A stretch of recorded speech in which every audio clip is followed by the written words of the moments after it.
Asterisk asterisk, Part 1. Shadows on the Prairie asterisk asterisk.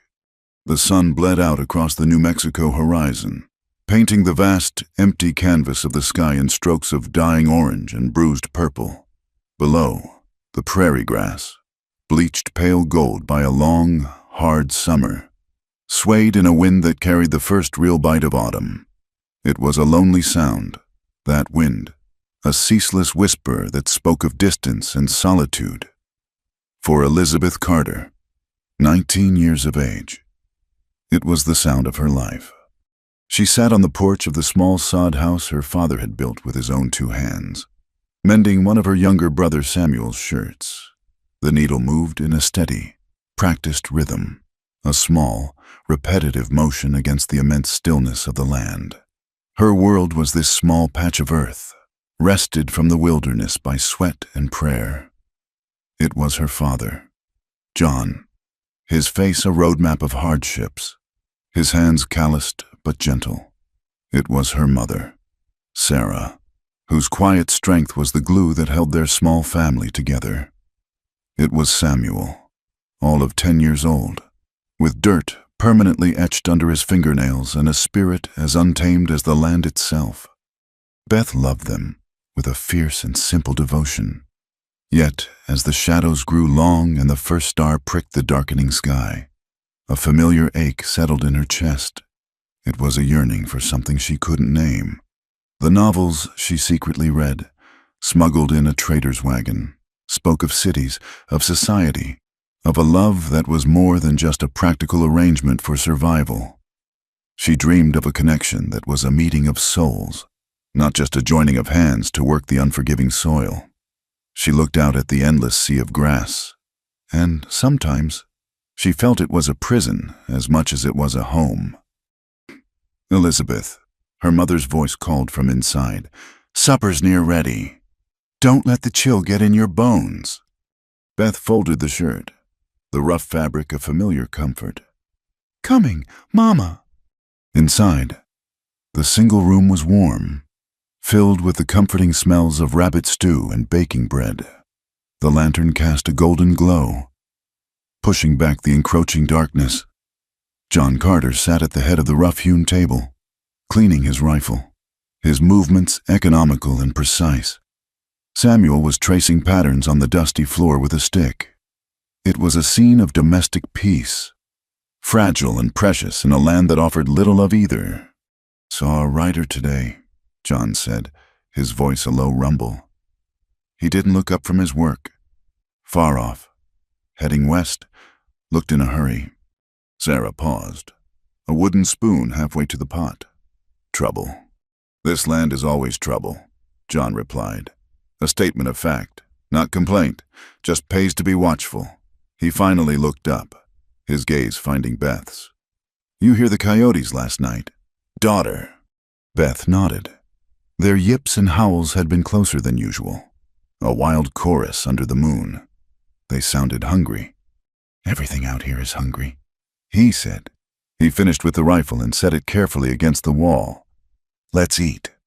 The meal was quiet, the only sounds the scrape of spoons against wooden bowls and the murmur of the wind outside. It was a comfortable silence, born of people who knew each other's thoughts without the need for words. But tonight, the silence felt different, heavier.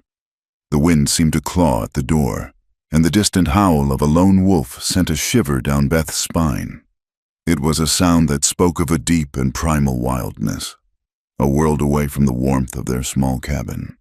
After supper, as Sarah cleared the table and John smoked his pipe by the fire, Samuel came to sit by Beth.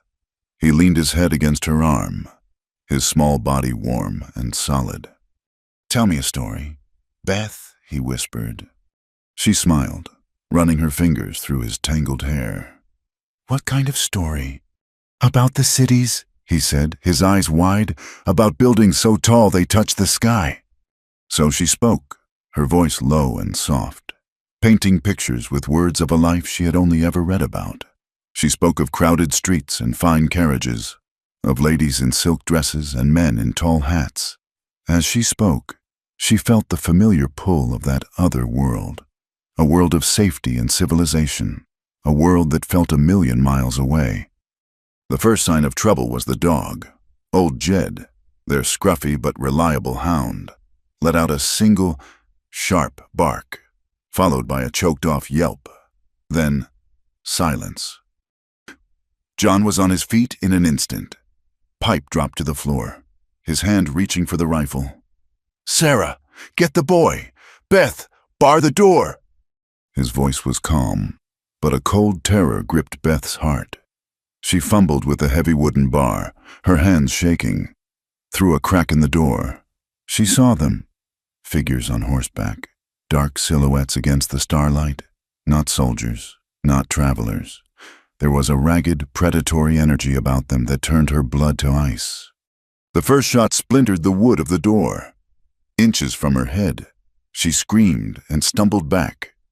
"Get down," John roared, shoving her and Samuel toward the floor behind the table. He raised the rifle to his shoulder, its barrel resting in a notch he'd carved in the wall for this very purpose. The world dissolved into a nightmare of noise and violence. The shouts of men outside, guttural and cruel. The shattering of the single-glass window. The boom of her father's rifle. A deafening crack in the small room, followed by an answering volley of gunfire from the attackers. Splinters flew. The smell of gunpowder filled the air, acrid and suffocating. Her mother, a shield of warmth and desperation, huddled over Samuel, murmuring prayers. Beth lay flat, her face pressed against the rough floorboards, her mind a blank slate of terror. She could hear the heavy thud of an axe against the door, the wood groaning and cracking. They were coming in. John fired again, and a man outside screamed, but there were too many. The door burst inward with a sickening crunch, and the room was flooded with them. Rough, bearded men with wild eyes and the cold glint of steel in their hands. "The girl," one of them snarled, pointing a grimy finger at Beth. John swung the butt of his rifle, a desperate, valiant last stand. Get away from her. Chaos erupted. Beth saw her father go down under a swarm of bodies. She saw her mother rise, a cast-iron skillet in her hand, her face a mask of fury, before she too was overwhelmed. Samuel was crying, a thin, terrified wail. Someone grabbed Beth's arm, hauling her to her feet. The man's breath was foul, a mix of whiskey and rot. His eyes roamed over her, filled with a brutal hunger that made her feel sick.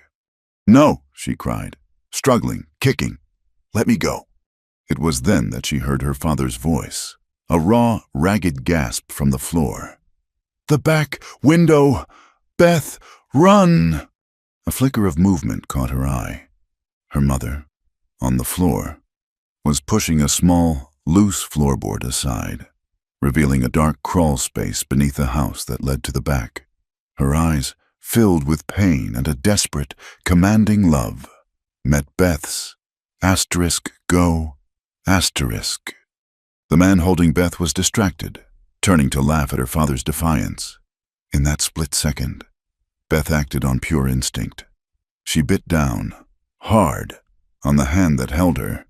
The man roared in pain, his grip loosening just enough. She wrenched herself free and dove for the opening. She scrambled into the crawl space, the damp earth cold against her hands and knees. She could hear the shouts of fury behind her, the sound of boots stomping on the floorboards above. She didn't look back. She couldn't. Sobbing, crawling, she moved toward the faint outline of the back of the house.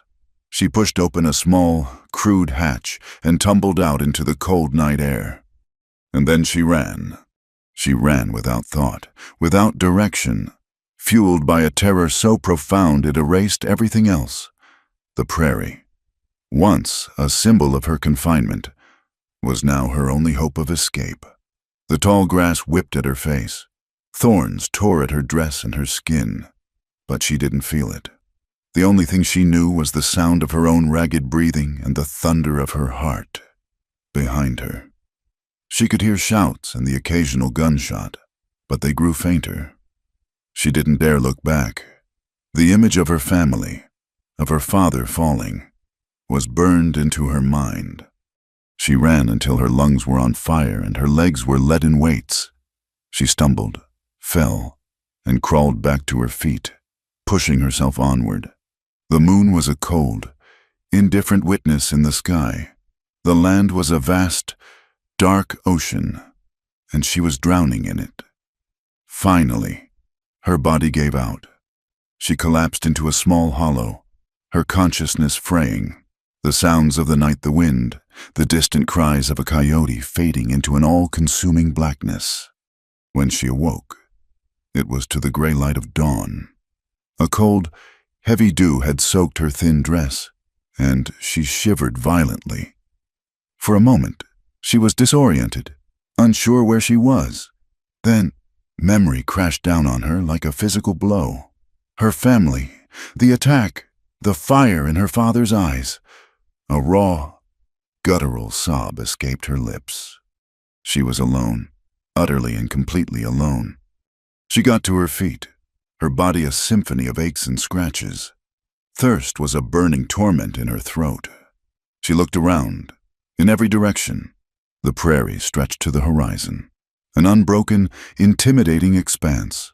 There was no sign of her home, no sign of any life at all. Panic, cold and sharp, threatened to overwhelm her. She forced it down. Her father's last word echoed in her mind. Run. She had to survive. For them, she started walking, choosing a direction at random. Her only guide, the rising sun. The day wore on, a brutal, monotonous cycle of walking under the unforgiving sun, her thirst growing with every step. The landscape was beautiful in its own harsh way, the delicate wildflowers, the soaring hawks, but she saw none of it.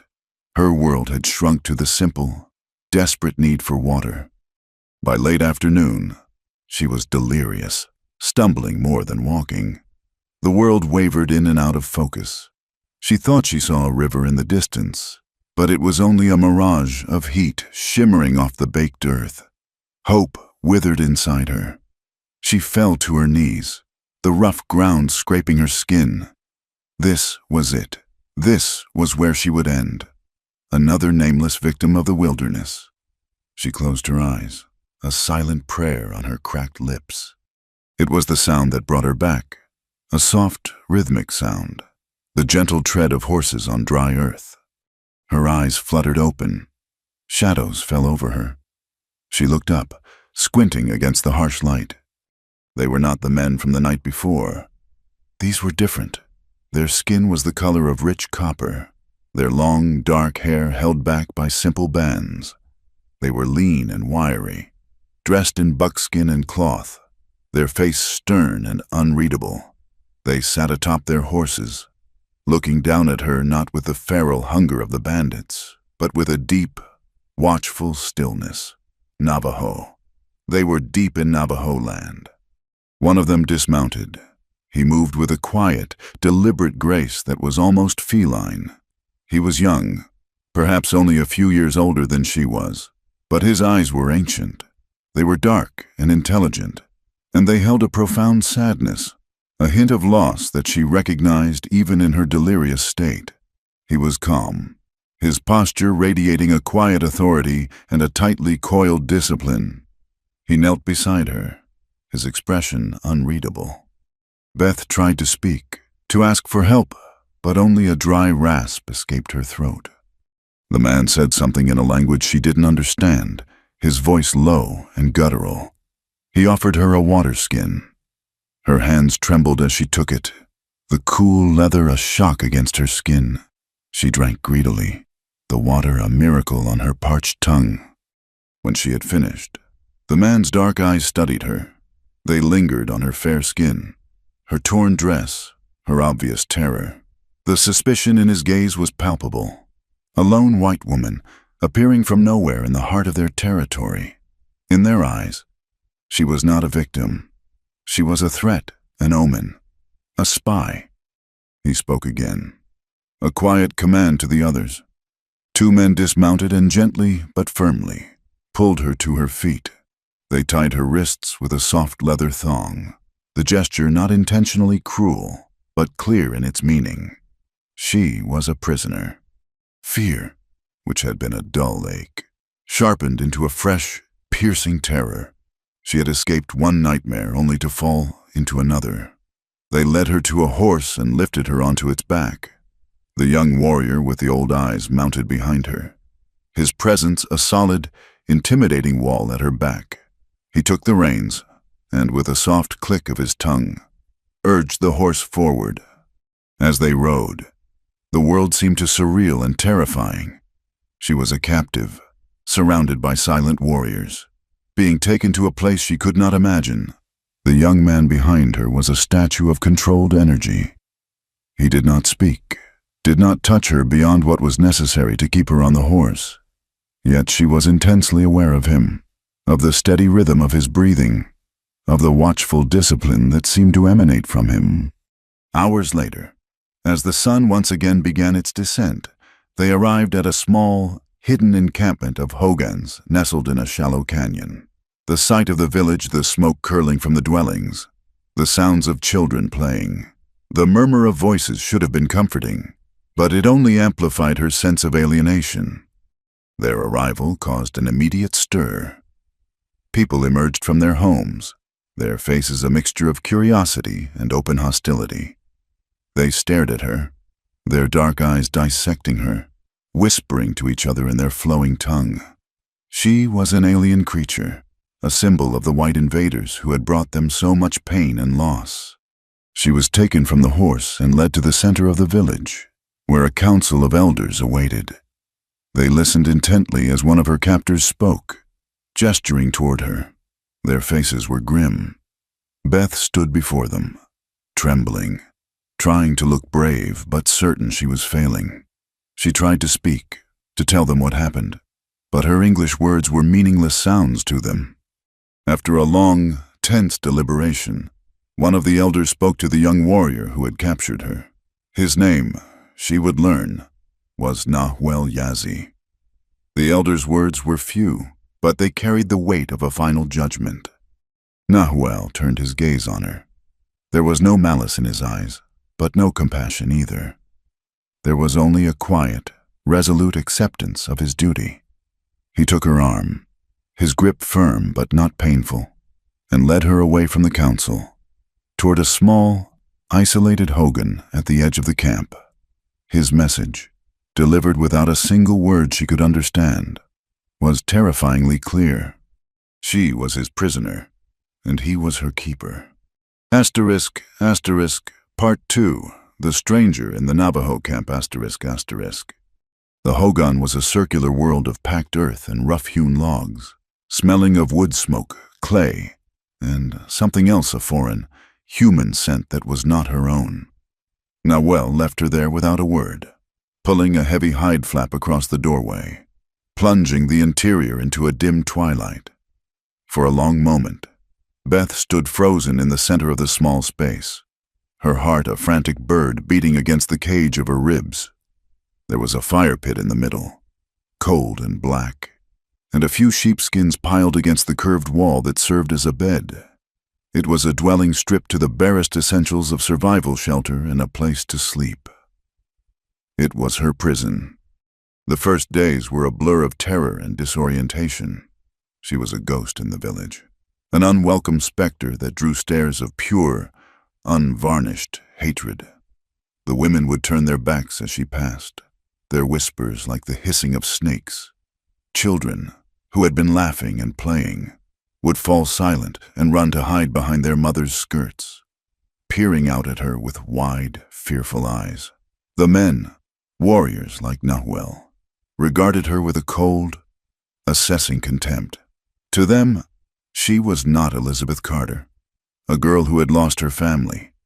She was simply Bilagana, the white woman, a symbol of a people who brought only broken treaties and bloodshed. An old woman with a face like a dried apple and eyes as sharp and black as obsidian chips was assigned to be her overseer. Her name was Shima, though Beth did not learn this for many weeks. The old woman spoke no English, and her instructions came in the form of sharp gestures and impatient shoves. She thrust a grinding stone, Asterisk, meteta asterisk, into Beth's hands and pointed to a pile of dried corn. Beth's first attempts were clumsy, her hands soft and unaccustomed to the grueling, repetitive labor. She scraped her knuckles raw, and the coarse cornmeal she produced was lumpy and uneven. Shima clicked her tongue in disgust, snatched the smaller stone from Beth's hand, and demonstrated the proper rhythm, her movements fluid and efficient with a lifetime of practice. Then she gave it back, her expression making it clear that failure was not an option. Hunger became a constant, gnawing companion. The food she was given was meager: a small bowl of thin corn mush in the morning and another in the evening, sometimes supplemented with a strip of tough, sun-dried meat. It was bland, unfamiliar, and barely enough to quiet the ache in her stomach. Water was just as precious, drawn from a slow trickling spring a half-mile from the camp. The labor was relentless. From sunup to sundown, she was put to work grinding corn, fetching water in heavy clay pots that bruised her shoulders, scraping animal hides with a sharpened rock until her arms burned with exhaustion. Every muscle in her body screamed in protest. In the evenings, she would collapse onto the sheepskins in her hogan, too tired to even cry. In the suffocating darkness, the grief she held at bay during the day would wash over her. Images of her family would flash behind her closed eyes: her father's smile, her mother's gentle touch, Samuel's bright, laughing face. Were they alive? Had they escaped? Or had they? She couldn't let her mind complete the thought. The uncertainty was a special kind of torture, a wound that could not heal. She would curl into a tight ball, stifling her sobs in the rough wool of the sheepskin, praying for a deliverance that she knew, with a dreadful certainty, would not come. Through it all, Nahuel was a constant, silent shadow. He was her jailer, but he was distant, almost detached. He brought her food, setting the bowl just inside the doorway of her hogan without a word or a glance. He never entered. He watched her from afar as she worked, his arms crossed over his chest, his face an unreadable mask. His stillness was unnerving. He was like a hawk, perched on a high branch, observing every movement, every sign of weakness. She hated him for it. She hated his cold indifference, his silent judgment. He was the face of her captivity, the embodiment of her despair. He had saved her from the prairie only to condemn her to this slow, grinding existence. In her heart, she cursed him, cursed his people, cursed the cruel God who had allowed this to happen. Yet there were moments, small and fleeting, that chipped away at the wall of her hatred. One afternoon, while returning from the spring, her foot slipped on a loose rock.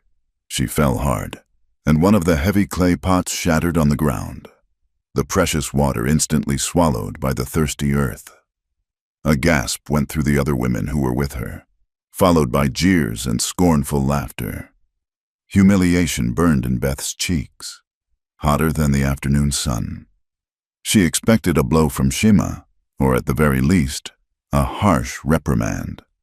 She braced herself for it, her eyes squeezed shut, but it never came. When she dared to open her eyes, she saw Nahuel. He had been walking some distance behind the group, as he often did. He stood over the shattered pot, his gaze fixed on the dark, wet patch of dirt. He looked not at the laughing women, but at Beth, still huddled on the ground, her knee bleeding. His expression was unchanged, his face still a stone mask, but his eyes, for a single, breathtaking second, she saw something flicker in their dark depths. It wasn't pity. It was something closer to understanding, a quiet acknowledgement of the brutal, unforgiving nature of their world. He said nothing. He simply bent down, gathered the larger shards of the pot, and then continued on his way back to the camp, leaving her to the mercy of the other women. The moment was gone as quickly as it had come, but it lingered in Beth's mind. It was the first time he had looked at her and seen not just a white woman, not just a prisoner, but a person who had fallen. The seasons began to turn. The searing heat of late summer gave way to the crisp, cool air of autumn. The nights grew longer and colder. Beth's body hardened. The calluses on her hands grew thick. Her muscles strengthened, and her skin tanned to a golden brown under the relentless sun. She learned the rhythm of the work, the language of gesture and tone. She learned to anticipate Shima's demands, to grind the corn to a fine powder, to carry the water without spilling a drop. She learned to be invisible, to keep her head down and her eyes averted, to move through the camp like a shadow. Her fear did not disappear, but it changed. It was no longer a sharp, paralyzing panic. It became a dull, constant ache in the pit of her stomach, a reality she lived with, like the hunger and the cold. A new feeling began to grow alongside it, a stubborn, gritty determination. She would not let them break her. She would survive this. She would eat their food, do their work, and endure their hatred, because somewhere, deep inside, a tiny ember of hope still glowed. The hope that one day she would be free. The hope that her family was still alive.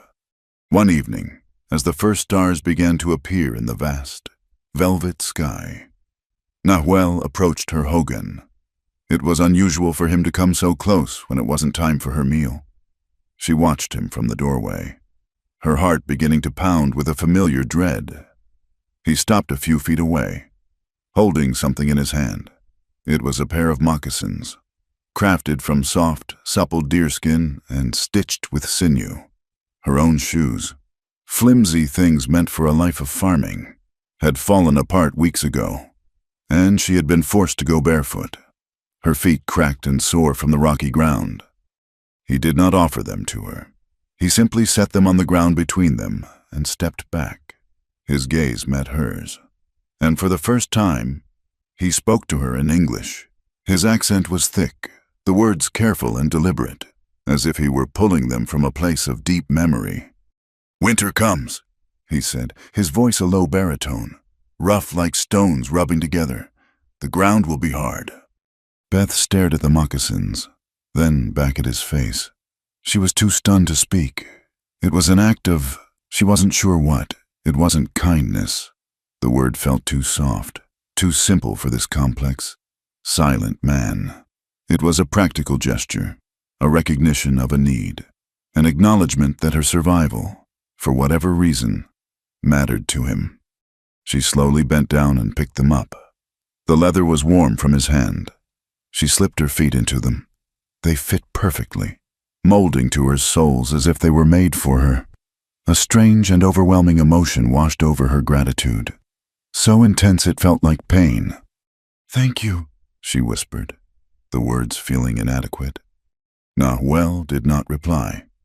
He simply held her gaze for a moment longer, a silent communication passing between them that transcended language. In that moment, Beth began to understand. He was not her enemy, he was her captor. Yes, he was a man shaped by a history of violence and betrayal at the hands of her people. But he was not a monster. Underneath the cold, disciplined exterior of the warrior was a man who had seen her suffering and had chosen, in his own small, guarded way, to alleviate it. He turned and walked away into the growing darkness, his silhouette swallowed by the night. Beth stood in the doorway of her prison, the soft deerskin a profound comfort on her feet. For the first time since she had been brought to this camp, she felt a flicker not of hope for escape, but of something else, the first tentative recognition of a shared humanity, a fragile bridge being built across a chasm of culture, fear, and hatred. The battle for her survival was far from over, but she was no longer completely alone in the fight. Asterisk, asterisk, Part 3. I can't sleep in a stranger's bed, asterisk, asterisk. The moccasins were a beginning, a silent crack in the wall of ice between them. But winter, as Nahuel had promised, was a formidable adversary. The days grew short and sharp, the sun a pale, distant disk that offered little warmth. The wind that swept across the prairie was no longer a whisper, but a raw, physical force that clawed at the hogans and drove the people deep into their shelters. For Beth, the cold was a constant, biting presence that seeped through the mud and log walls of her small dwelling, a cold that settled deep in her bones and left her perpetually shivering. She worked, she ate, she slept. Her life fell into a monotonous, grinding rhythm dictated by survival. The glares and muttered insults from the villagers had not ceased, but they had lost some of their sharp edges, dulled by the shared hardship of the encroaching winter.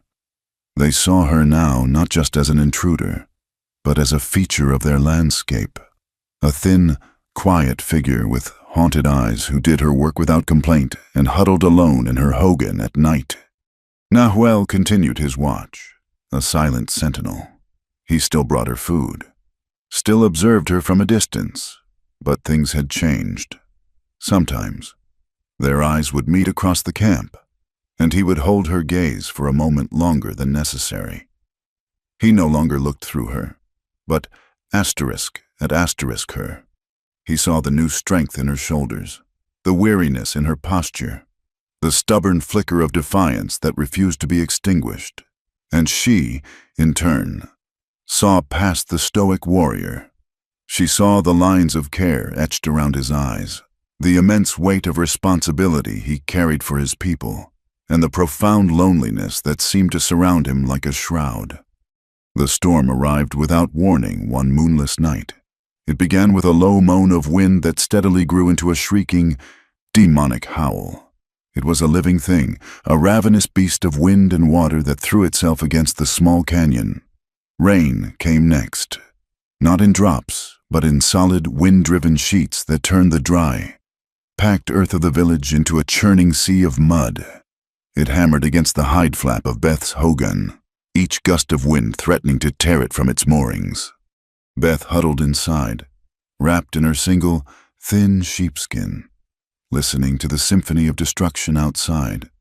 Her hogan, built to be a temporary shelter, was smaller and less substantial than the others. She could feel the very structure of it groaning under the assault. The wind found every crack, every weakness, whistling through the gaps in the logs with a high, mournful cry.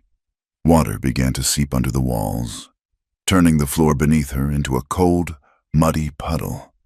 Fear, a familiar companion, wrapped its icy fingers around her heart. This was not a normal storm. This was the wilderness turning on itself, a display of nature's raw, untamable power.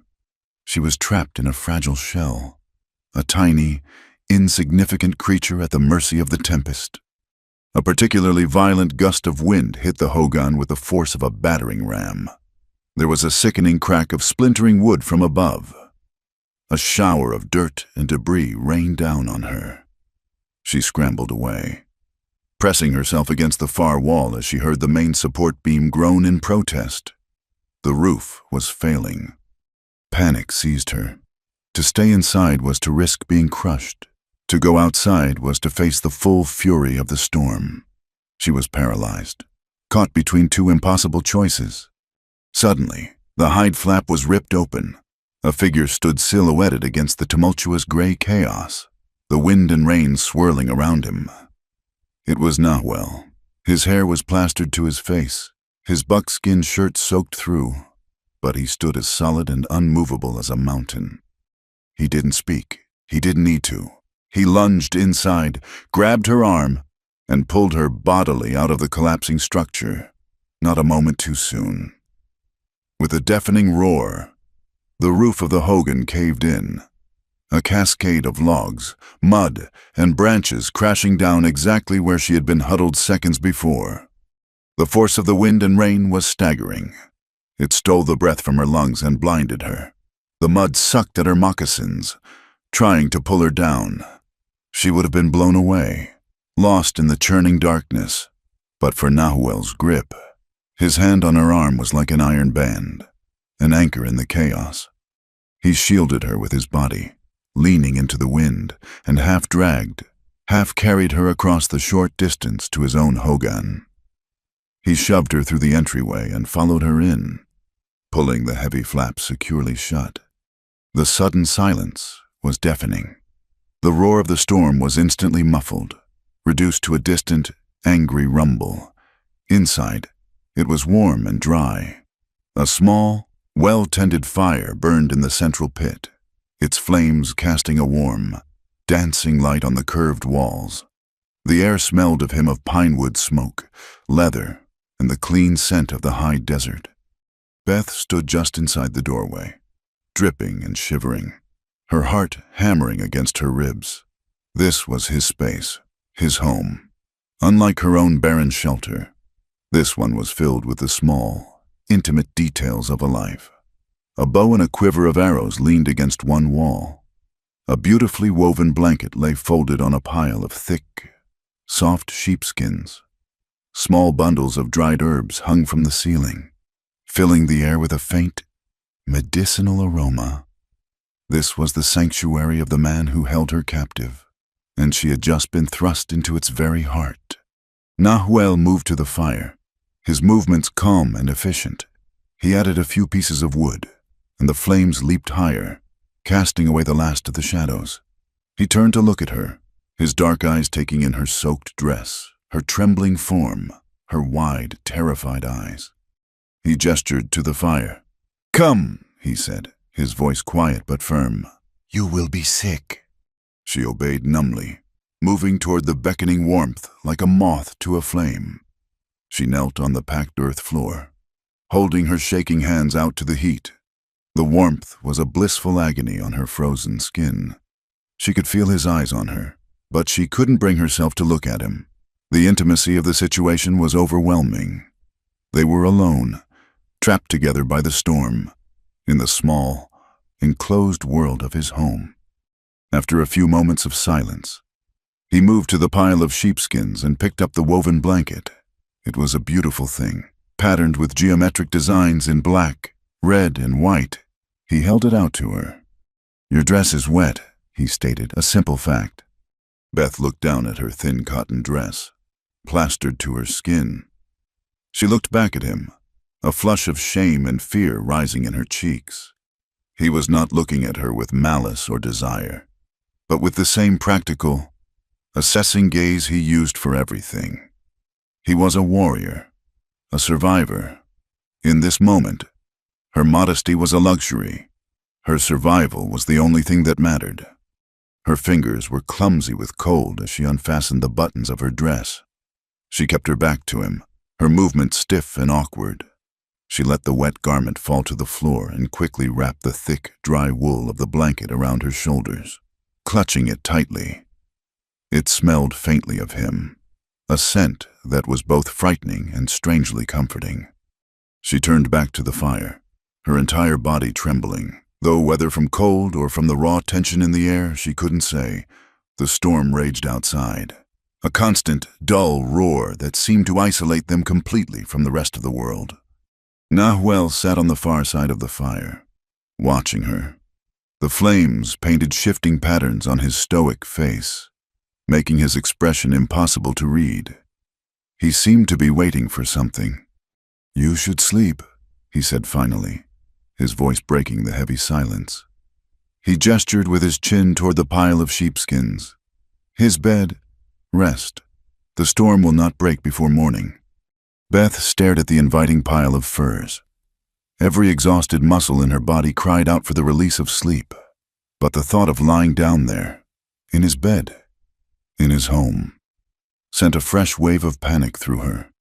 It was too much, too intimate, too far across a line she had sworn to herself she would never cross. He was her captor, a Navajo warrior, a man from a world so utterly different from her own that they might as well have been from different planets. Her upbringing, her fears, everything she had ever been taught, rose up in a chorus of protest. She shook her head, pulling the blanket tighter around herself. Her voice, when it came, was a choked whisper. "I can't sleep in a stranger's bed," she said. The words hung in the warm, firelit air between them. It was more than just a statement. It was a plea, a declaration of her fear, her identity, her defiance. She was Elizabeth Carter, a white woman, a Christian.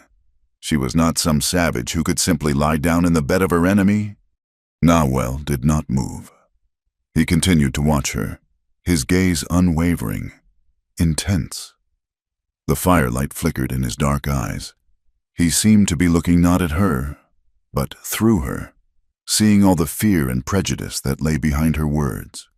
When he finally spoke, his voice was low, soft, yet it carried an astonishing weight, a power that struck her with the force of a physical blow.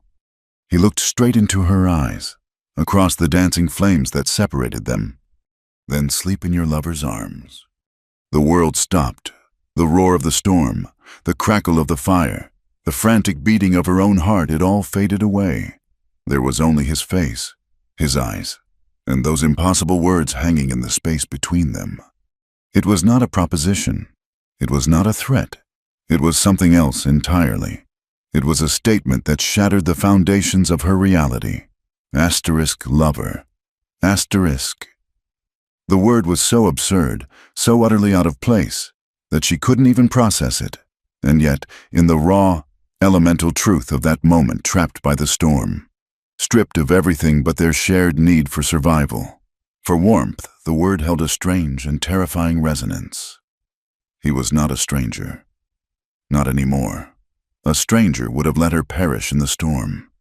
He was the man who had pulled her from a collapsing shelter, who had given her his fire, his blanket, his home, in the stark calculus of survival. What else was he? She had no answer. Her mind, her world, had been turned completely upside down. She stared at him, speechless, her throat tight with 1,000 unformed emotions. He had not moved closer. He had made no aggressive gesture. He had simply spoken a truth she was not ready to hear, a truth that redefined everything. He held her gaze for a long moment more. Then he seemed to understand that she had no words left. With a quiet grace, he rose, took a single, thinner sheepskin, and laid it on the earthen floor on his side of the fire. He lay down upon it, turning his back to her, a clear and deliberate gesture of respect, giving her the warmth and comfort of his own bed. Beth stood frozen for a long time, the blanket clutched around her, his words echoing in her mind. Then sleep in your lover's arms. Slowly, as if in a dream, she moved to the pile of soft furs. She lay down, her body sinking into the warmth. She did not sleep in his arms, but she slept in his bed, wrapped in his blanket, warmed by his fire, her safety guaranteed by his presence on the other side of it. Outside, the storm raged on, but inside the small, warm Hogan, a different kind of storm had just begun to break, and as she finally drifted into an exhausted sleep, the last sound she heard was the steady, reassuring rhythm of his breathing. Part 4. A Trial of Fire and Blood, The night of the storm had altered the landscape of their existence. A fragile, unspoken truce had settled between Beth and Nawel. He had rebuilt her hogan, reinforcing it with stronger timbers. And though she returned to sleeping in her own shelter, the memory of his warmth, the echo of his shocking words, remained. They moved around each other with a new awareness, a silent acknowledgement of the intimacy they had been forced to share. The distance was still there, a chasm of culture and experience, but now a single, tenuous thread stretched across it.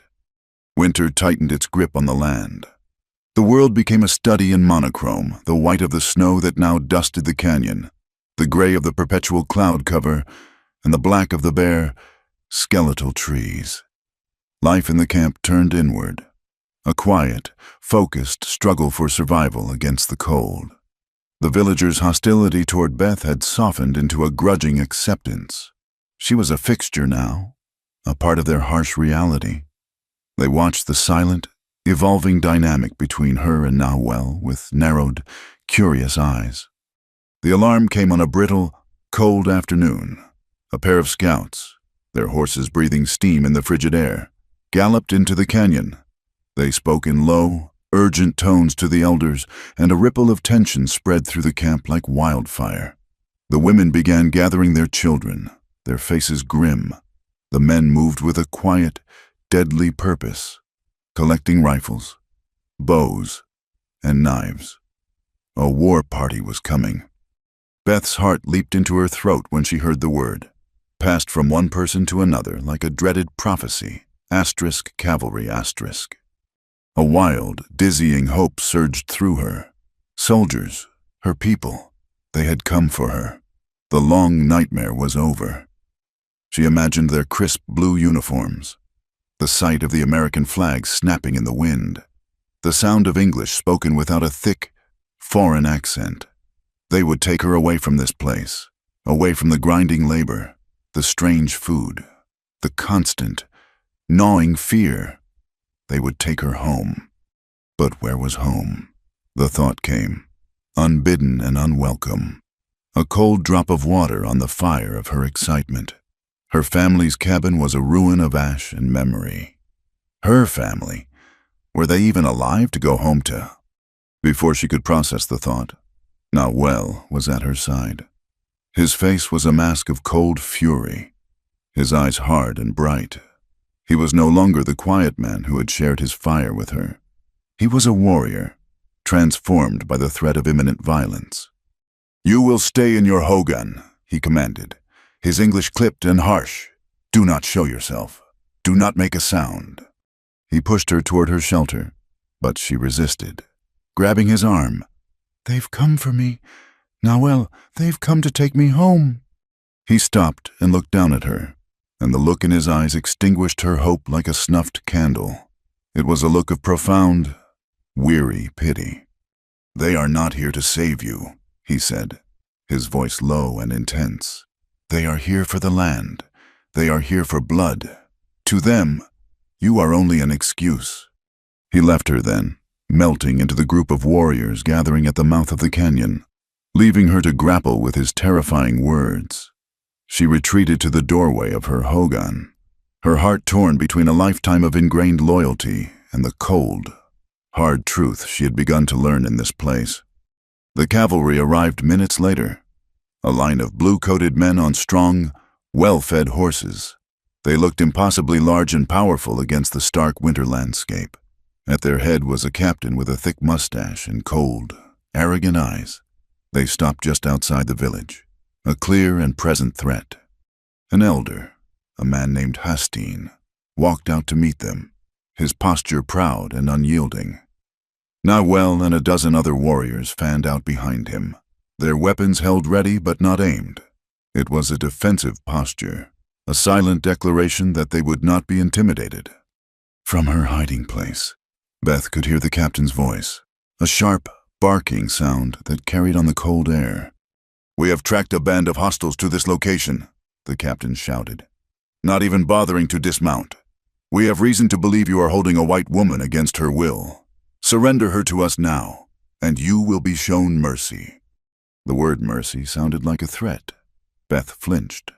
The captain's eyes swept over the village, dismissing the hogans, the people, the entire culture as something dirty and inferior. She saw no compassion in his face, no concern for her well-being. She saw only a conqueror's contempt. Hastine replied in the Navajo tongue, his voice calm and measured. One of the soldiers translated, his tone mocking. "He says there is no captive. There is only a woman without a tribe, whom they have sheltered from the winter." The captain laughed, a short, ugly sound. "Sheltered, I'm sure. Hand her over, or we will tear this pathetic camp apart stick by stick to find her." A cold dread washed over Beth. Navajo had been right. This wasn't a rescue. It was an invasion. She looked at the faces of the Navajo women clutching their children, at the defiant pride on the faces of the warriors, and she saw not savages, but people defending their homes. Her home. The thought was a shock, a betrayal of everything she had ever known. The tense standoff stretched for an unbearable minute. The world seemed to hold its breath. Then, a nervous young soldier on the flank of the cavalry line shifted his horse. The animal skittered on a patch of icy ground. The soldier's finger twitched on the trigger of his rifle. A shot rang out. It was impossible to tell who fired first, or why. It didn't matter. In an instant, the cold, still air exploded into chaos. The crack of rifles echoed off the canyon walls. A deafening, terrifying volley of sound. Men on both sides shouted, horses screamed, the smell of gunpowder and blood filled the air. Beth screamed, pressing herself back into the shadows of her hogan.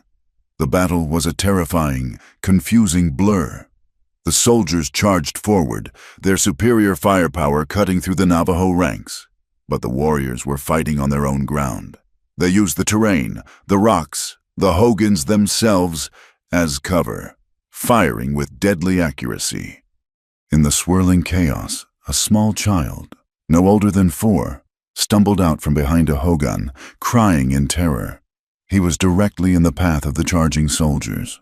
Without a thought, Beth ran from her shelter, her own fear forgotten.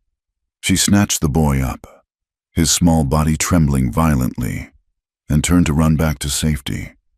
But she was too late. She was caught in the open, a clear target, a soldier, his face young and grim. Saw her. He saw a white woman holding a Navajo child. In his eyes, she was a traitor. He raised his rifle, the dark, round barrel pointing directly at her heart. Time slowed down. She could see the cold determination in his eyes, the puff of his breath in the frigid air. She clutched the child to her chest, turning to shield him with her body, a silent prayer on her lips. A blur of motion exploded from her left. It was Nahuel. He moved not like a man, but like a force of nature, a panther striking from the shadows. He launched himself at the soldier, his body colliding with the man's horse. The horse reared, screaming, throwing its rider to the ground. Nahuel was on the soldier in an instant, a knife flashing in his hand. It was over in a second. He did not linger. He was already turning back to her. He grabbed her arm, his grip bruising. "Get inside!" he roared over the din of the battle. He shoved her and the child toward the nearest hogan, his own, and then turned back to the fight, disappearing once more into the smoke and chaos. Beth stumbled inside, her legs barely able to hold her. She sank to the floor, pulling the crying child into her lap, trying to soothe him with trembling hands. The sounds of the battle raged outside, a terrifying storm of violence and death. She had just been saved by the man she once considered her enemy, from a man who wore the uniform of her own people. The neat, orderly lines of her world had not just been blurred. They had been completely erased, washed away in a torrent of blood and fire. The skirmish ended as quickly as it had begun. The cavalry, having taken several casualties and realizing the Navajo would not be easily routed, sounded a retreat. They galloped away, leaving behind the wounded, the dead, in a profound, ringing silence. Slowly, the people emerged from their shelters. The scene was one of devastation. Wounded men were helped back into their hogans. Women began the high, keening wail of mourning for the fallen. The cost of their defiance had been high. Beth remained in Nahuel's hogan, the small boy having been reclaimed by his frantic mother. She felt like an intruder, a source of this pain and suffering. She was the excuse. Later, as twilight fell, Nahuel entered. He was covered in dirt and grime, and there was a shallow, bloody gash on his forearm. He moved wearily to the fire and began to clean the wound with a piece of cloth and some water. Beth watched him, her heart aching. "I'm sorry," she whispered, the words wholly inadequate. He didn't look at her. "It was not your fault," he said, his voice flat, devoid of emotion. "They would have come sooner or later. They always do." He finished tending his wound and finally looked at her. His eyes were old, filled with a sorrow that seemed bottomless. "Today," he said slowly, "you saw the truth. You saw them as they are." She had, and the truth had shattered her. In the days that followed, the atmosphere in the camp changed again. The villagers had all seen what happened. They had seen her run to save the child. They had seen the soldier aim his rifle at her. And they had all seen Nahuel, their fiercest warrior, risk his own life to save hers. Some still looked at her with hatred, their faces closed and hard. To them, she would always be the cause, the Bilagana, who had brought the blue-coated soldiers to their door. But others looked at her with a new, grudging respect. The old woman, Shima, brought her a piece of roasted rabbit that evening, a portion from her own meager meal. It was a small gesture, but it was monumental. It was an offering of acceptance. Beth was more lost and confused than ever before. The fierce loyalty she had felt for her own people was now a source of deep shame and confusion. The camp, once her prison, had become a sanctuary. The people, once her enemies, had become her protectors. She still ached with loneliness for her family, for the familiar comfort of her old life. But when she looked out from the canyon at the vast, empty prairie, the thought of returning to that world no longer felt like a rescue. It felt like another kind of exile. She belonged here, in this place of hardship and sorrow. The realization was as terrifying as it was undeniable. She had found a home, not the one she was born to, but one that had been forged for her in a trial of fire and blood. Asterisk, asterisk, Part 5. Whispers by the Firelight, asterisk, asterisk. The violence of the cavalry skirmish gave way to a long, quiet peace. As the land wrapped itself in a deep blanket of winter snow, the world became smaller, softer, the sharp edges of the canyon buffered by white drifts for the people of the camp. It was a time of turning inward, of mending, of telling stories around the fire as the wind howled outside. For Beth, it was the beginning of a new education. Her role in the camp had irrevocably shifted. She was no longer the captive, the ghost who moved on the periphery. She was the one who had saved Hastine's grandson, the one Nawel had shielded with his own body. The community's regard for her was a fragile, unspoken thing, but it was real. She was, in a way she could never have anticipated, becoming one of them. And because she was one of them, she had to learn to survive as they did. Nawel became her teacher.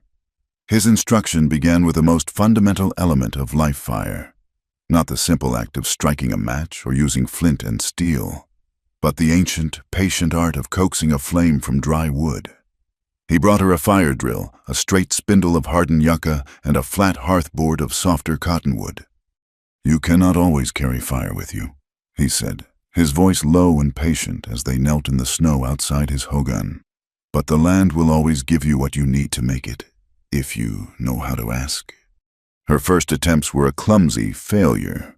Her hands, though hardened by labor, were not accustomed to the precise, steady pressure required. She grew frustrated as the spindle wobbled and slipped, producing only a faint curl of smoke and the smell of scorched wood. She was ready to give up, the sting of failure sharp in the cold air. Nawel simply placed his larger, warmer hands over hers, guiding the movement. He didn't speak, but she could feel the correct rhythm through the pressure of his palms, a steady, downward force combined with a rapid, smooth rotation. His proximity was unsettling and deeply calming all at once. She was acutely aware of his breath stirring the hair at her temple, of the quiet strength in his hands. Together, they worked the spindle. A dark powder began to form in the notch of the hearthboard, and the wisp of smoke grew thicker, carrying a different scent now, the sweet, promising smell of an imminent ember. He gently removed his hands. "Now," he murmured, "breathe on it, gently." She bent low, and with a soft, steady breath, she nursed the tiny spark. A red glow appeared in the dark dust.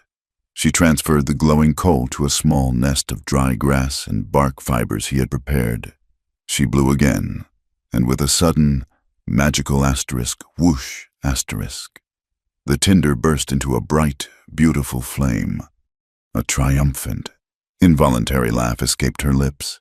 She looked up at him, her face flushed with pride and the warmth of the new fire. He was watching her, and for the first time she saw the faintest hint of a smile touch the corners of his mouth. It transformed his stern face, revealing a glimpse of the younger man beneath the stoic warrior. In the light of the flame they had created together, the last vestiges of her fear of him burned away, leaving something warm and bright in its place. As the weeks passed, her lessons expanded. He took her out of the canyon, into the vast, snow-covered prairie. The land that had once been her prison became her classroom. He taught her how to read the subtle language of the earth, how to find water by seeking out willows and cottonwoods, how to identify the tracks of deer and rabbits in the snow, which roots were safe to eat, and which berries would bring only sickness. He taught her to ride, not with a saddle and bridle, but in the Navajo way, with only a thick blanket and a single rope looped around the horse's jaw. It was a lesson in balance and trust. The first time he lifted her onto the horse's bare back, she was terrified, her body stiff with fear. "You do not command the horse," he said, standing beside her, his hand resting lightly on her leg to steady her. "You become part of it, feel its muscles, breathe with it. You are partners." He led the horse at a walk, his voice a low, steady murmur, teaching her to guide the animal with the pressure of her knees and subtle shifts in her weight. The physical closeness was constant. His hands would guide hers on the horse's mane, his instructions spoken so close she could feel the words resonate through him.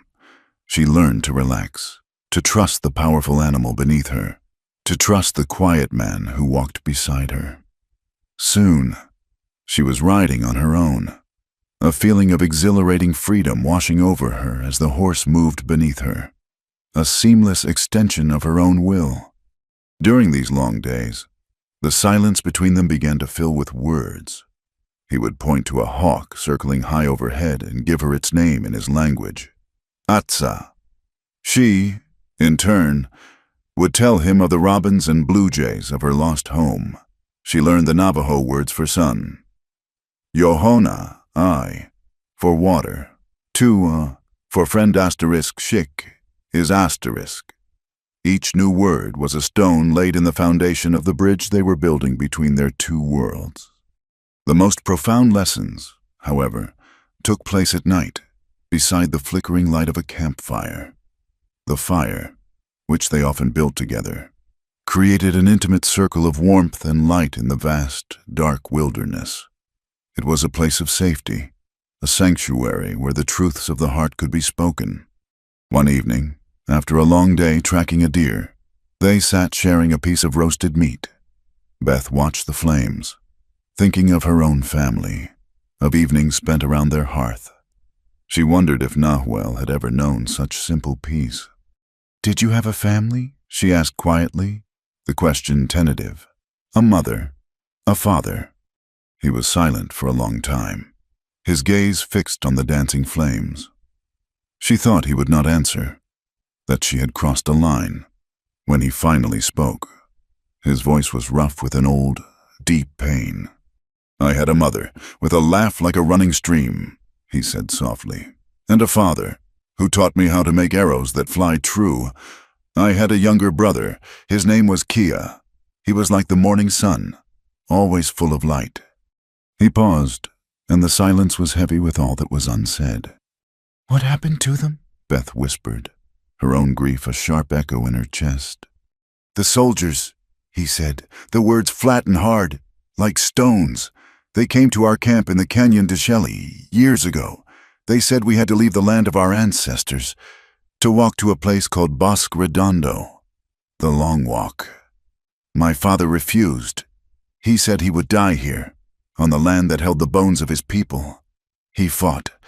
My mother fought beside him." Nahuel looked at her then, and in his eyes she saw the full, terrible weight of his past. The stoic warrior was gone, and in his place was a man reliving an unimaginable trauma. "I was young, but I fought too. I tried to protect my brother. He was only a boy, like your Samuel."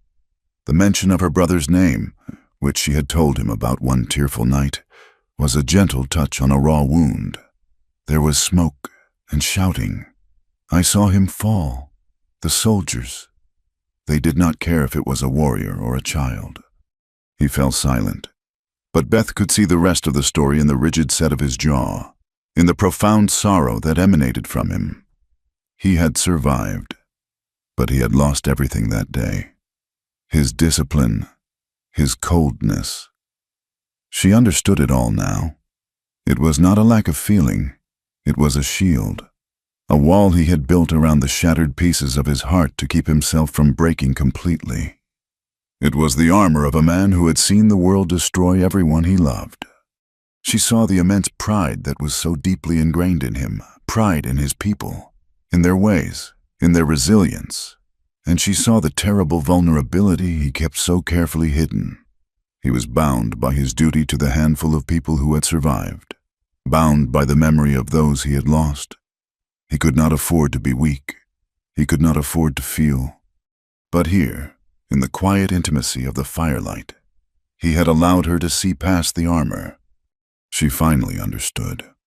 Under the warrior's cold shell was a man of profound humanity, a man who had loved deeply and lost terribly, a man who longed for connection, for a love he likely believed had been stolen from him forever, but was too bound by tradition and duty to seek it.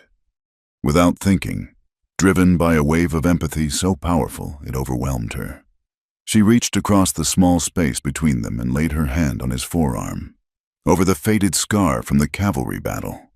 His muscles tensed at her touch, but he did not pull away. "My brother, Samuel," she said, her voice thick with emotion. "He had a spirit as untamed as this land. I don't know if he is alive or gone. I understand your pain. Nahuel, I understand." He looked down at her hand, then up at her face. The firelight played in her eyes, and in them, he saw not pity, but a reflection of his own grief, his own loss. It was a moment of perfect, unspoken communion. They were no longer Bilagana and Navajo, captive and captor.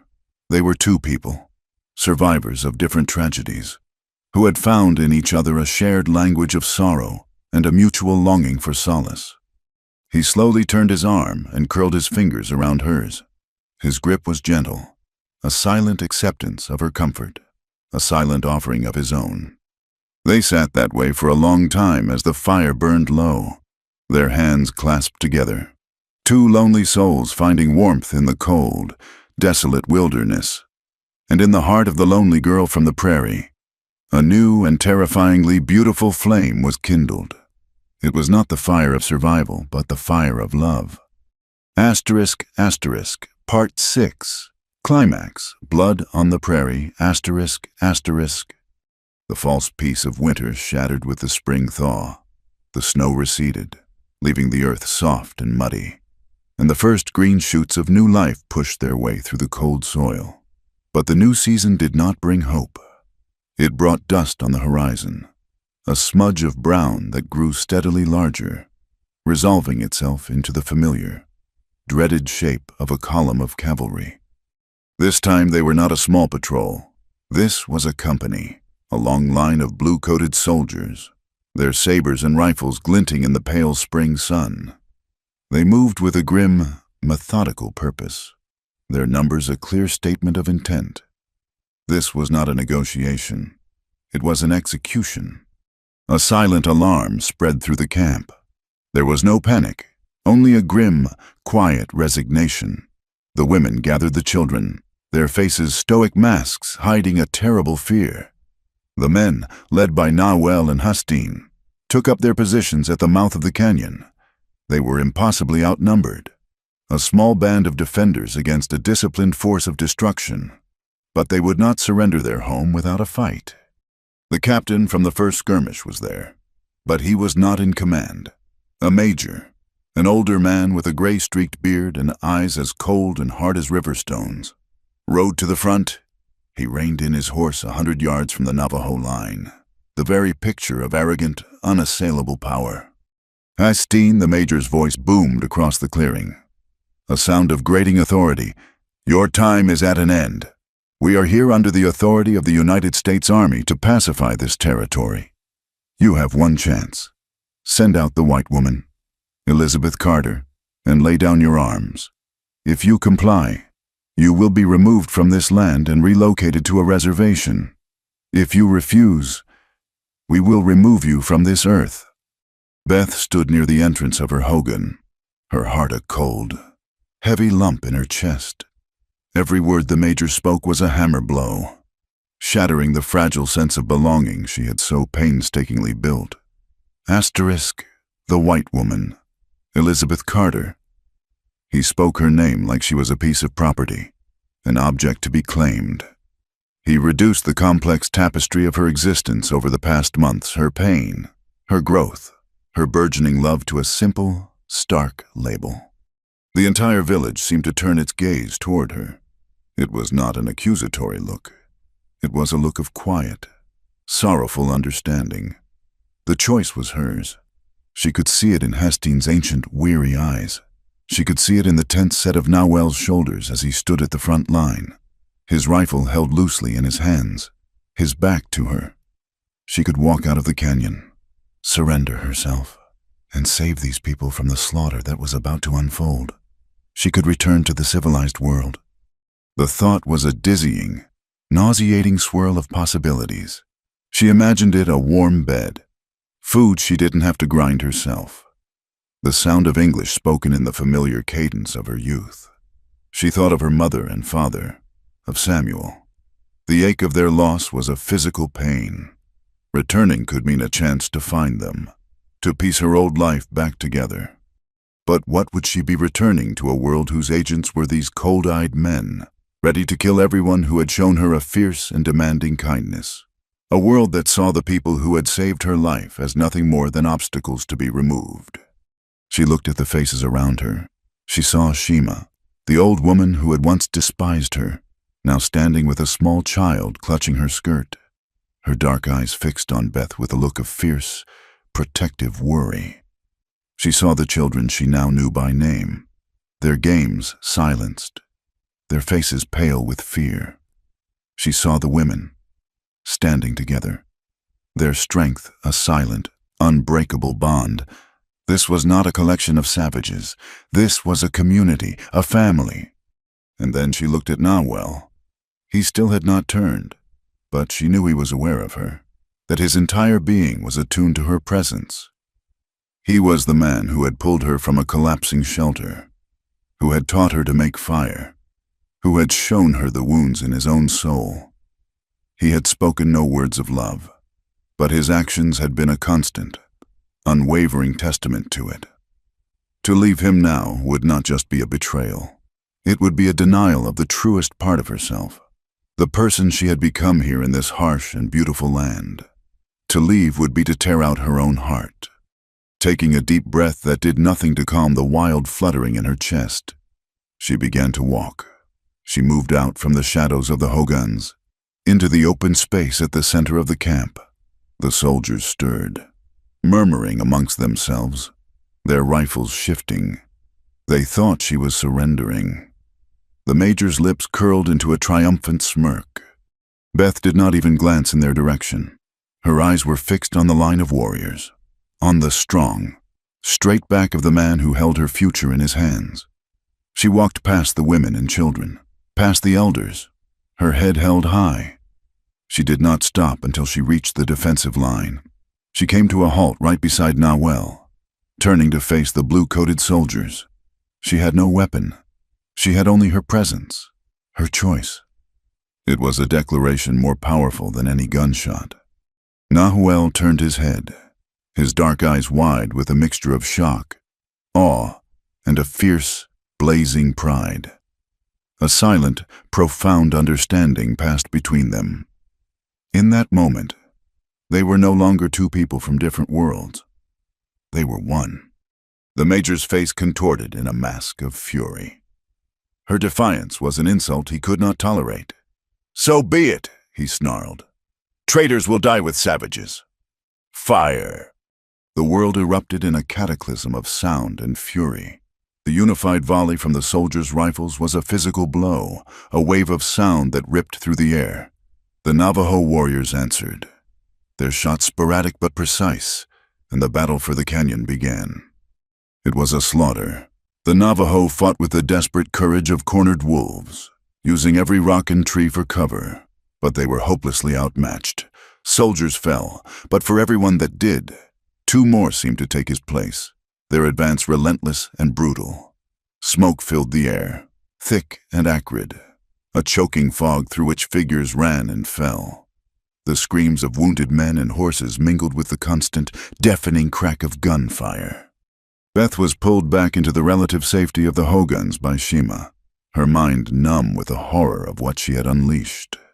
She helped the women tend to the wounded, tearing strips from her own petticoat for bandages, her hands stained with the blood of the people she now called her own. Through the swirling smoke, she watched Nawel. He was the heart of the defense, a whirlwind of deadly motion. He moved with a supernatural grace, his rifle speaking in sharp, definitive bursts. He was a symbol of their defiance, and because of that, he was the primary target. A small group of soldiers broke from the main line, using the chaos to flank the warriors' position, their goal clear to silence Nawel. Beth saw them before anyone else did.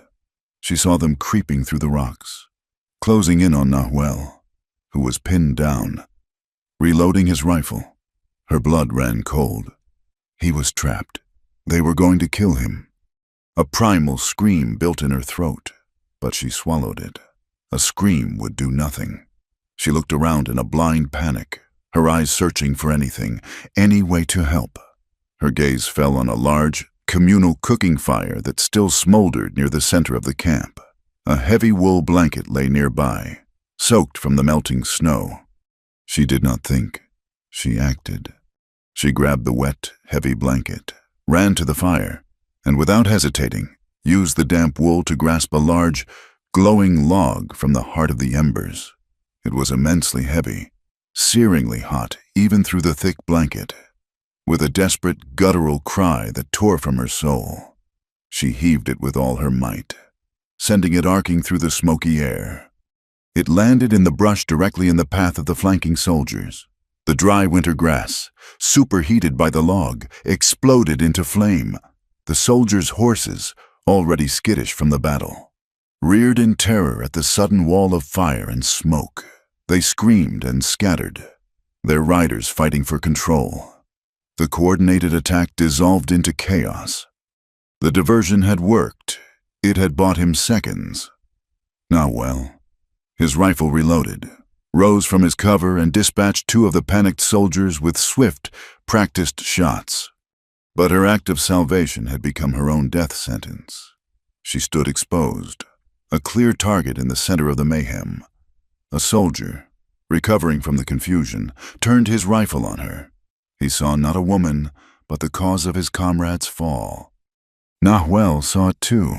He saw the soldier take aim, saw the cold glint of the barrel pointed directly at Beth.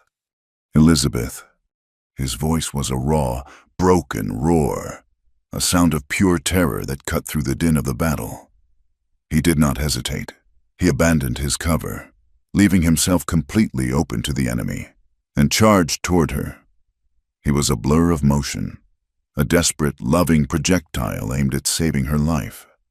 He fired his rifle from his hip, the bullet finding its mark in the soldier who had threatened her. He reached her just as another bullet, fired from the main line, zipped through the air where she had been standing.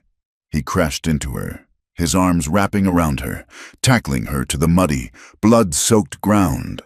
He landed heavily on top of her, his body a solid, living shield, protecting her from the hail of bullets. The world was a maelstrom of noise and death around them, but in their small patch of earth, there was a strange, profound silence. She could feel the frantic, heavy beat of his heart against her back. She could feel his ragged breath in her hair. He pushed himself up slightly, looking down at her. His face was inches from hers, streaked with gunpowder and dirt. The stoic mask of the warrior had been completely burned away in the crucible of the battle.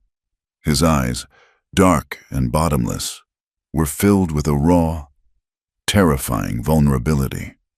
A desperate love so powerful, it took her breath away. "I will not lose you," he gasped, his voice a ragged whisper against the roar of the guns. "Do you hear me?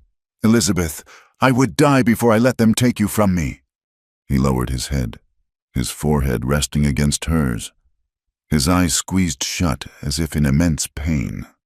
"You are my heart," he breathed, the words a confession torn from the deepest, most protected part of his soul.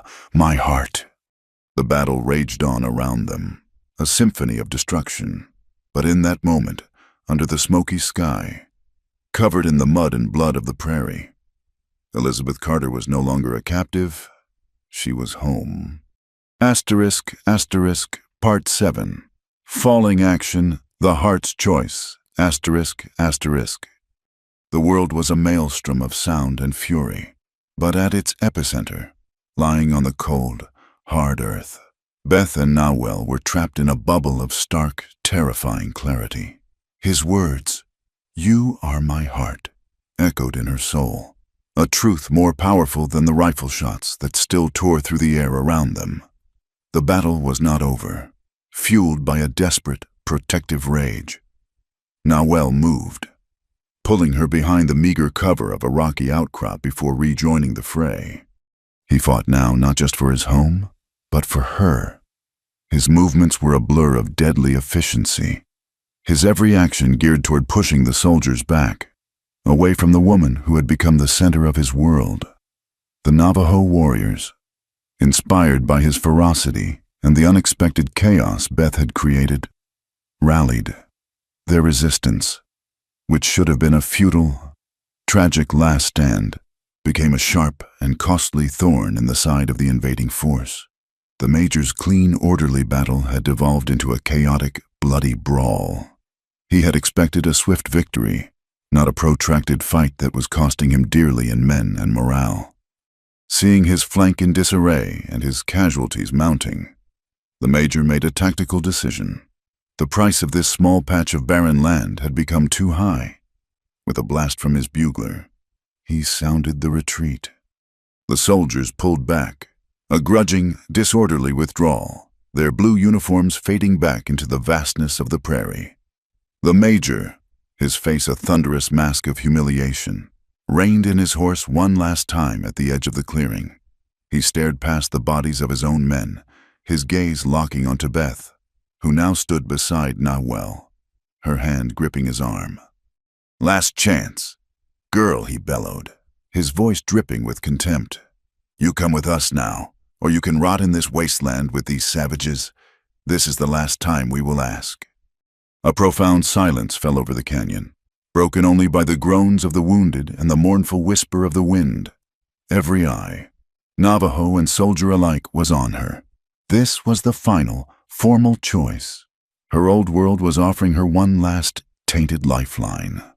Beth looked at the Major, at his uniform, at the flag that drooped from its standard, symbols that had once meant everything to her. They were hollow now, vessels emptied of all meaning. Then she looked at the faces around her, the exhausted, blood-streaked faces of the warriors, the tear-stained but resolute faces of the women, the wide, watchful eyes of the children. She looked at the bodies of the Navajo who had fallen defending this place. Her place.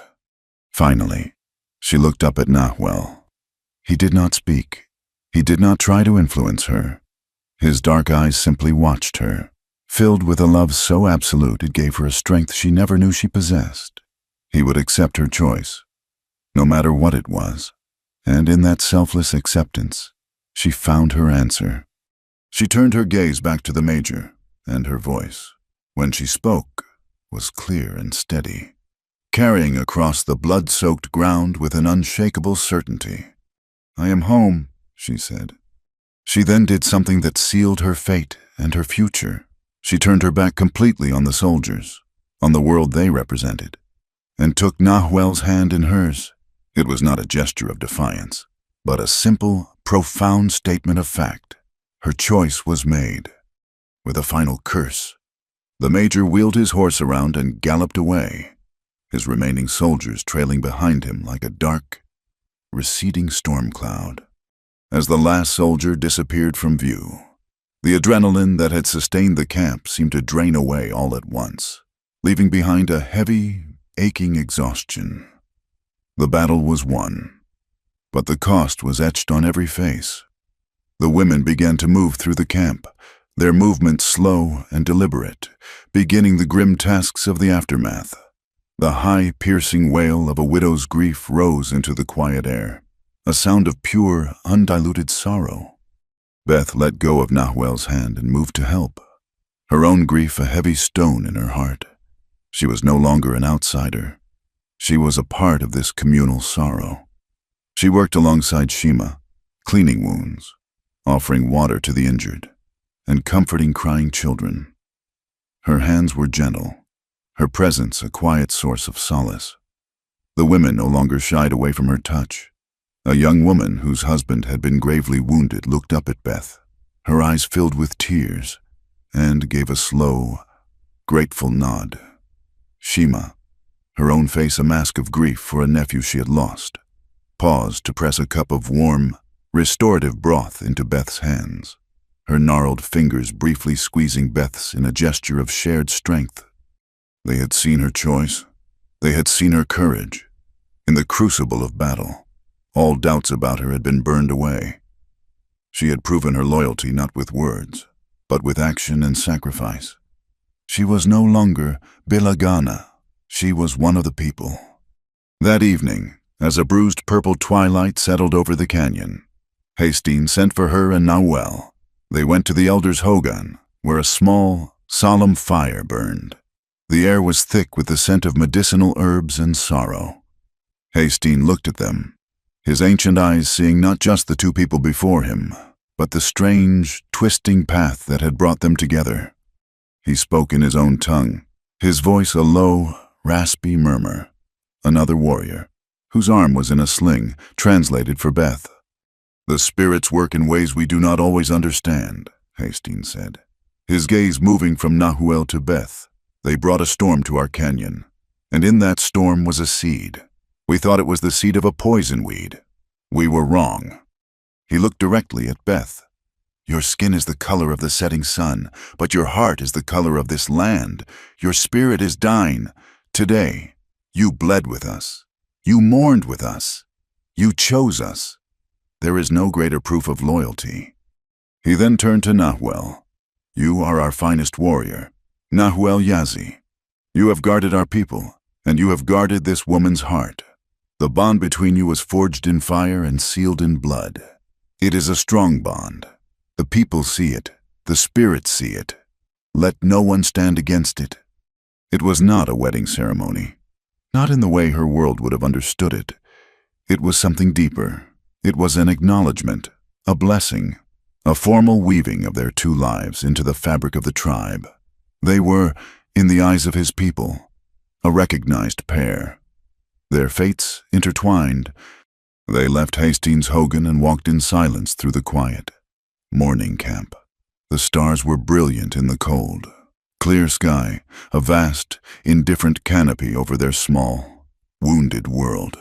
When they reached her hogan, Nahuel stopped her before she could enter. From his belt, he untied a small, beautifully carved flute. It was made of cedar, polished smooth, with delicate markings etched into the wood. He held it out to her. "In my culture," he said softly, "when a man wishes to show his heart to a woman, he plays a song for her on a flute he has made. I am not a great musician, but I made this for you." She took the flute, her fingers tracing the intricate patterns. It was warm from his body. "Nahuel," she began, her voice barely a whisper, "what you said during the battle." He reached out and gently touched her face, his thumb stroking her cheek. The warrior was gone. This was the man who had shared his grief with her by a lonely campfire. "I have known many truths in my life, Elizabeth," he said, his voice thick with an emotion he no longer tried to hide. "The truth of the sun, the truth of the earth, the truth of a well-aimed arrow. But I have never spoken a truer word than when I told you that you are my heart. When I saw that soldier aim his rifle at you, I understood that my life, this world, would be a hollow, empty thing without you in it." Tears welled in her eyes. Tears not of sorrow, but of a profound, overwhelming joy. "And you are mine," she whispered. I chose you. I choose this life. With you." He leaned in and kissed her. It was not a kiss of frantic passion, but of deep, reverent tenderness. It was a kiss of promises made and choices sealed.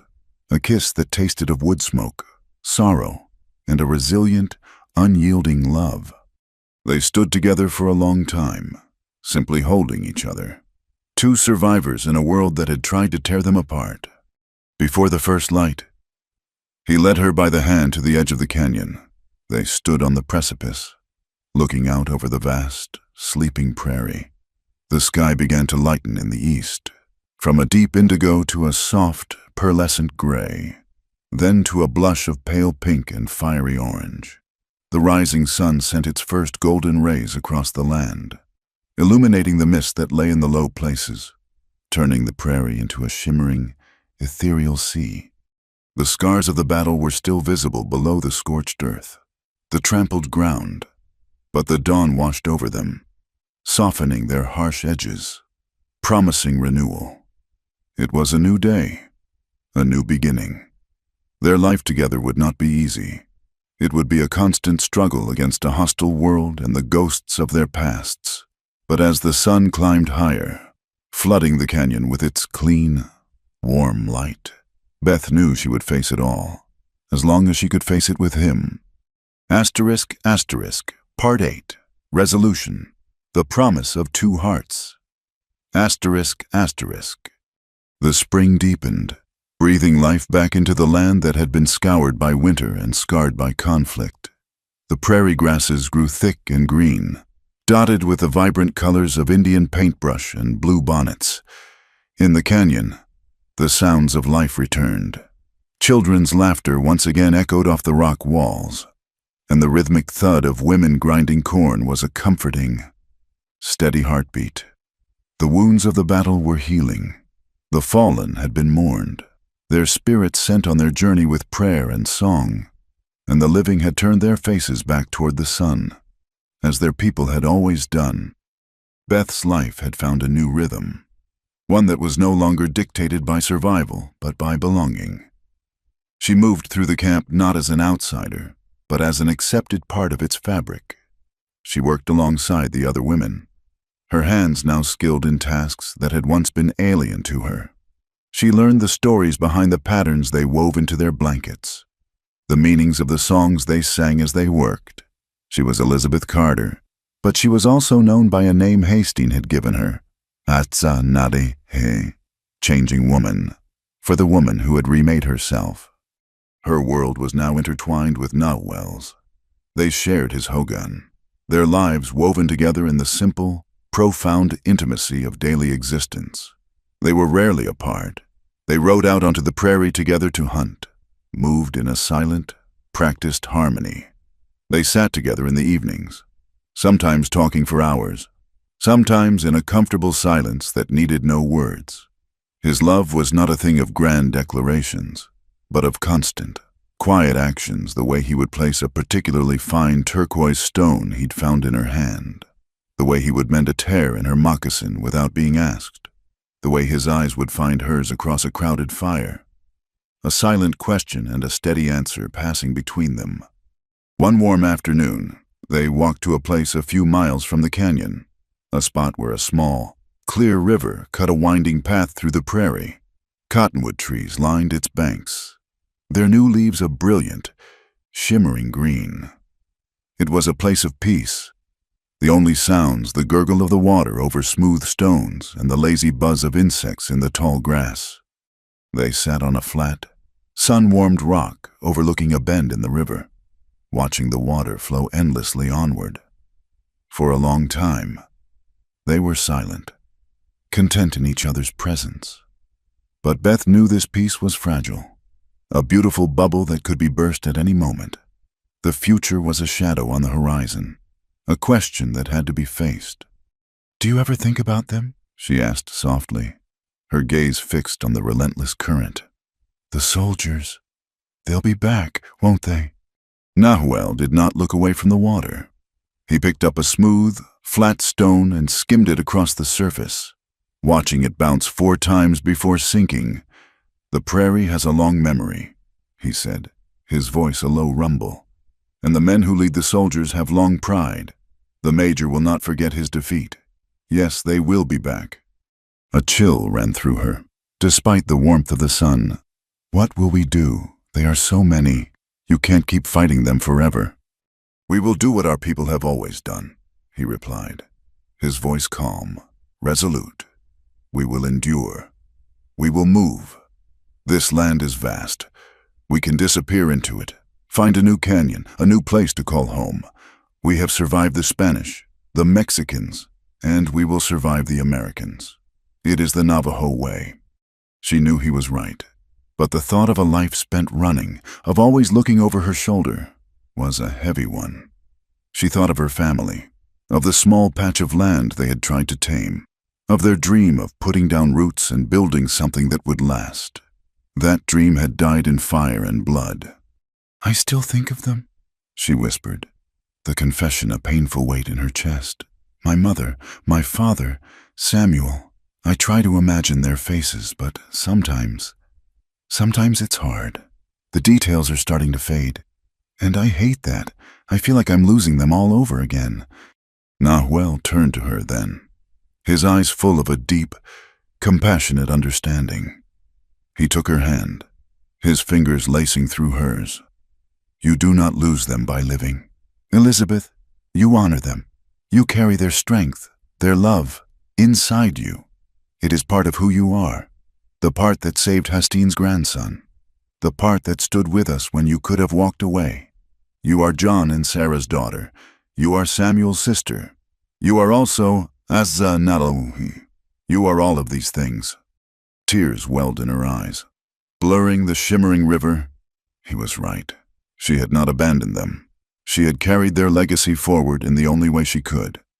"This life," she said, her voice thick with emotion.